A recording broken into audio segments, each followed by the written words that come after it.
Kicking competition, where do you stand with that? Definitely going to be Ryan Anderson as a punter. Okay. Still have not confirmed who the place kicker is going to be. As I told you, I think media day looked like Justin Davidovich would be the kickoff guy. That has not changed, but neither David, Andrew Hart, or Justin has seized the place kicking job yet. Is there one guy ahead at this point, or no?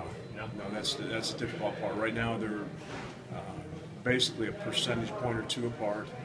Coaches create a lot of situations in practice for them to come out and kick in what would be considered a pressure situation, and neither one's been consistent enough yet for us to name one starter. Could that go into next week, or do you want to have it in the I don't think that's a problem. I mean, obviously, you like it settled sooner rather than later, but you want to make sure you get the right guy. What is the deciding factor? What do you look at? The deciding factor is when Coach Ash calls him out in the middle of practice. He doesn't tell anybody he's going to do it. He just says, "Okay, first field goal team," and they got to run out there in the middle of practice and convert a field goal. And what has happened to this point in time, sometimes they do, sometimes they don't.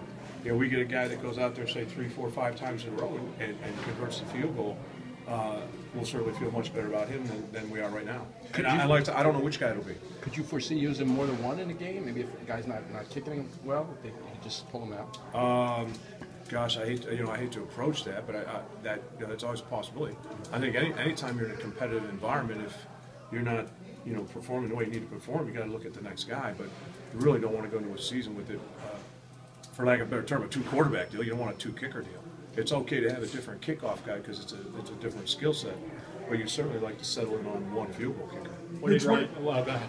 I was about to say, Ryan. What did Ryan do, Vince, to nail down the job? Ryan has much greater distance. He kicks a deeper ball. Michael's had a good fall camp, but Ryan kicks the ball 7 to 10 yards further. Their hang times are similar, so he won the job out and out. And that's not a reflection of Michael not doing what he's supposed to do in the offseason and not getting better as fall camp went on. It's just Ryan's performed better. In the kick coverage units, does it help that you've recruited so many athletes that can come in there and play right away? Absolutely. Absolutely. That was the method of the madness. The more athletic you are, the better you'll be on your coverage units. So will you have a lot of freshmen covering kicks then, or is Could be. I don't know if I'm allowed to tell you that or not, but yeah, we could very easily have a lot of freshmen out there. We're going to play the best players. Coach Baker said the other day that he really likes what Tank Lopez is doing as a tackle on special. Yeah, he's a young man who runs very fast. He has no fear, and he's a solid tackler. And so ideally, he can play special teams early. I think the thing you don't want to forget here now, I want to say this the right way, it's simpler to play special teams. You might have 10, 12, 14 different plays on offense, 8, 9, 10 different calls on defense. If you're a gunner on punting, you got one thing to do: escape the line of scrimmage, go tackle the guy with the ball. So oftentimes a younger player, a less experienced player, can contribute on special teams because there's absolutely less football knowledge needed. I mean, it's not as intense as an offensive defensive player. We mentioned punter and kicker. Where are you at long snapper? Is it Alan Lucy, or is there a competition? Alan is competing with a young man by the name of Billy Taylor, who just showed up for camp this fall. Barring a setback, how exciting as a coach would it be to see Janarian not in a green jersey 8 days from now? Back there it's funny. I tell people this story all the time. Janarian, I've been doing this almost 40 years. He's one of the best I've been around, and I don't think people see Janarian like we see him. He's a competitive, demands excellence out of his teammates, and he loves football. I mean, he's a special dude, and when you say that, people go, yeah, we know that. No, you don't know that. You do not know how special he is. And all you got to do is look at a year ago, what happened when we lost him. He can change the course of the game single-handedly on returns, and then think about all the different ways we can get the ball in his hands offensively. He's an excellent weapon for us, and one we'll utilize. What does the pecking order at tight end look like now? Pecking order at tight end. You got Jerome Washington here, and after that, it depends on what we're doing. I have all the confidence in the world in Nakia Griffin and Miles Nash.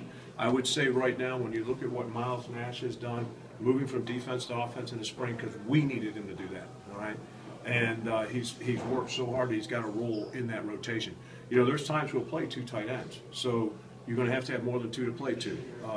Nakia's coming along. Right now, Nakia has got to be a little more consistent. He has real good days and he has average days. But right now, Jerome has separated himself, and then those other two, they could be either one of them at any time. You guys didn't get a lot of pass catching receptions out of your tight ends last year. Can Washington take that to a new level? Is he absolutely. a big pass catcher? Absolutely. Well, there's a combination here. Jerome's ability as an athlete, as a pass catcher, and then also the offense is more tight end friendly. You know, we're willing to throw the quick route, the 4 to 6 yard route, let them catch it, get what they can get, and move the chains that way. As someone who's known Coach Ash now, Two more questions. as someone who's known Coach Ash here and at Ohio State, how much do you think he gained from last year? Because even he has said he learned that he couldn't do everything. He has to delegate. How much do you think it helped him going through the experience of being a head coach? Oh, I think a year of experience is a tremendous asset. It really is. You know, I think in this profession you find people you want to model yourself after if you ever become a head coach, and then you find out what part of that is really you and what part of that isn't you. You know, sometimes you see someone else do it and you go, man, this would be great, and then you realize, you know, that's not me.